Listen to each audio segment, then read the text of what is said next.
विजय जी गोस्वामी। राधे राधे। एक बार मेरे साथ जोरदार जयकारा लगाएंगे। भारत माता की, भारत माता की, भारत माता की। ये नारा इसलिए कि आप इस योग शिविर में आज एक प्रण ले लें कि हम में से कोई भी योग छोड़ेगा नहीं। इस भागवत कथा में के माध्यम से आप योग कक्षा नियमित रूप से आप सभी आ रहे थे, और जैसा कि आपको पता है कि आज गुरुजी की कक्षा का जो हमें सानिध्य मिल रहा था, ये आज अंतिम अवसर था हमारे लिए। अंतिम नहीं है, भविष्य में भी मिलेगा, लेकिन आज के लिए तो अंतिम ही था। लेकिन गुरुजी को गुरु दक्षिणा के तौर पे हम एक चीज कह सकते हैं कि हाँ गुरुजी, हम योग को जारी रखेंगे, और हमें जारी रखना भी चाहिए। ढांडीवाड़ा में कथा हुई थी, मैं सिर्फ योग में एक दिन गया था, क्योंकि बाहर भी था, और ऐसा कोई जो शुरुआत में आते हैं उनको ऐसा लगता है क्या होता है योग से, लेकिन ऐसा नहीं है, बहुत फर्क पड़ता है योग से। मैं आपको बताता हूँ क्या होता है। जब हम योग नहीं करते थे, घर में उठते थे 8:30-9 बजे, तो हमारा सम्मान कैसा होता था ये सुनिएगा। मम्मी आती थी, बोलती थी 9-9 बजे तक सो, मतलब 1-2 सुन के ही हमारा सम्मान होता था। अब आज कंडीशन ये है कि मम्मी को पता ही नहीं होता है कि मैं कब निकल गया घर से। तो ये जीवन का प्रथम आपको ऐसा, जो युवा साथी हैं उनको अनुभव होगा। हमारे जो सीनियर हैं, बुजुर्ग हैं, जो वरिष्ठ जन है, वो तो उठते हैं काफी, मैंने देखा है कि बहुत लोग उठते हैं।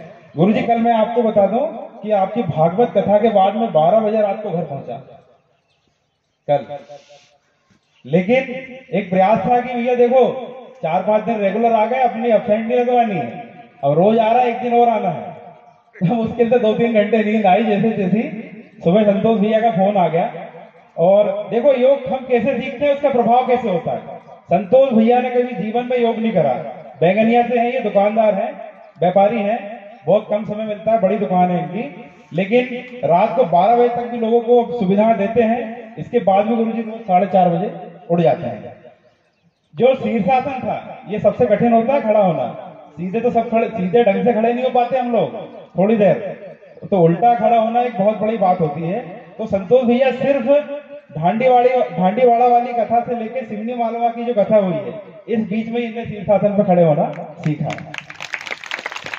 तो कहने का तात्पर्य यह है कि सीखने की जो प्रक्रिया होती है, लर्निंग, वो जीवन पर्यंत चलती है। हम हमेशा किसी से कुछ ना कुछ सीख सकते हैं। समय हो रहा है, आंटी जी बता रही हैं घड़ी मुझे, तो मैं आज अंतिम दिवस है, और आज जो कार्यक्रम है जिसकी वजह से आज हम लोग यहाँ हैं, ऐसी मातृ शक्ति, शिव शक्ति महिला मंडल के लिए आप एक बार जोरदार अभिनंदन कीजिए। और ऐसी प्रेरणा हमें मिलती रहे, आप सभी सहयोगी रहें। गुरुजी का भी विशेष मार्गदर्शन रहा है हमारे लिए। गुरुजी की हर कथा में यही होता है, गुरुजी पहले योग फिर कथा।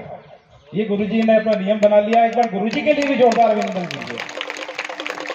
आप सभी योग कक्षा में पधारे हैं और आगे भी योग करते रहेंगे। मैं आपके हौसले के लिए गुरुजी 2 लाइन मैं सुना दे रहा हूँ। मेरी इच्छा भी थी, और मैंने गुरुजी से कहा था कि मैं रोज कुछ सीखता हूँ, आज बिना देखे कुछ कहूंगा। तो आप चाहो तो मेरे साथ शामिल हो सकते हैं, क्योंकि आज अंतिम दिवस है। हमें शेर बनने से पहले एक सुन लीजिए, मैं सुना दे रहा हूँ आपको। और शेर की जो पोजीशन है इसी में सुनिए और गाने का प्रयास कीजिए। जीते हैं किसी ने देश तो क्या, हमने तो दिलों को जीता है। जीते हैं किसी ने देश तो क्या, हमने तो दिलों को जीता है। जहाँ राम अभी तक है नर में, नारी में अभी तक सीता है। इतने पावन है लोग यहाँ, इतने पावन है लोग यहाँ, मैं नित नित शीश झुकाता हूँ। भारत का रहने वाला हूँ, भारत की वास माता हूँ। भय प्रीत जहाँ की सदा, मैं गीत बहा के गाता हूँ, भारत का रहने वाला हूँ, भारत की बात सुनाता हूँ। आप बिल्कुल शेर की तरह दहाड़ोगे और प्रण लेके जाओगे इस मैदान, इस शिविर से कि हम में से कोई भी योग नहीं छोड़ेगा। ये बच्चे छोटे छोटे जो अपनी प्रतिभाएं नजर आ रही हैं, गुरुजी के इसमें एक चीज मुझे बड़ी अच्छी प्रशंसा करता हूं मैं गुरुजी की, कि नई नई जो प्रतिभा है, कॉन्फिडेंस, एक समय हम भी नहीं बोल पाते थे इतना, लेकिन आप करते रहोगे, मंच मिलता रहेगा, माध्यम मिलता रहेगा, तो गुरुजी माध्यम बने। एक बार जोरदार तालियों से अभिनंदन कर दें। अच्छा, एक बात और है, हमें गुरुजी की, गुरुजी हमारे लिए गुरु है, तो हमें गुरुजी की चिंता बहुत है।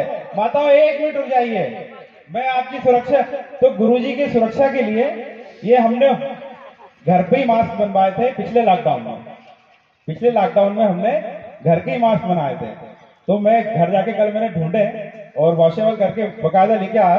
तो मैंने सोचा यार गुरुजी की ड्रेस से मैचिंग एक मास्क गुरुजी को दिया जाए, तो मैं मास्क गुरुजी को दे रहा हूं। आप जोरदार तालियों से अभिनंदन कर दें इस चीज का, क्योंकि गुरुजी सुरक्षित रहेंगे। और हमें आज अंतिम दिवस है, हमें मन में वो नहीं रखना है कि आज आखिरी दिन है, कल गुरुजी चले जाएंगे। हमें गुरुजी को वचन देना है कि हम कल से योग करेंगे। देखो, गुरुजी की आवश्यकता जैसे आज हम लोगों को, सिद्धि मालवा के लोगों को थी, ऐसे ही हमारा भारत विश्व गुरु है। और मैं तो ये चाहूंगा कि गुरुजी पूरे भारत में इकट्ठा करें और जागरूक करें, और ऐसे ही संदेश देते रहे। इसी बात के साथ, भारत माता के जयकारे के साथ मैं अपनी बात को विराम दूंगा। भारत माता की। सुंदर विचार सुनाए भाई गोस्वामी जी को मेरा प्रणाम।